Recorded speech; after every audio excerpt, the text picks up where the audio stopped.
Se mettre à la place de l'autre pour concevoir un produit, c'est le cœur du métier de designer. Une voiture pliable, un vélo en matériaux naturels ou encore un clavier en bois. La Biennale de Saint-Étienne a pour objectif de montrer que l'objet est un moyen d'appréhender son environnement.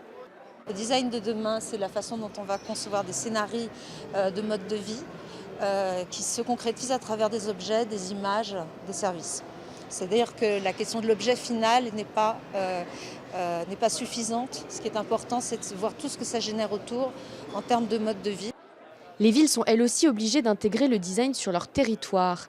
L'exposition Trait d'Union met en avant une centaine d'objets déjà disponibles qui sont utiles pour le citoyen, mais surtout respectueux de l'environnement, comme ces réverbères qui s'allument au passage d'un piéton.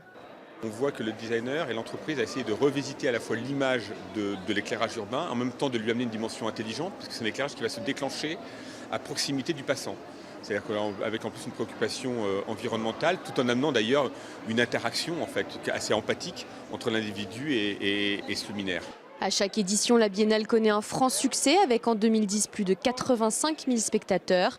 Le public attend de cette 8e édition des objets pratiques et écologiques. Maintenant, on attend beaucoup les objets qui soient esthétiques, c'est sûr, mais qui remplissent aussi des fonctions auxquelles on n'aurait pas pensé, qu'ils aillent au-devant des besoins. La durabilité à l'heure de l'obsolescence programmée des téléphones, ordinateurs et autres produits technologiques dépassés à peine commercialisés est au cœur de ce design empathique.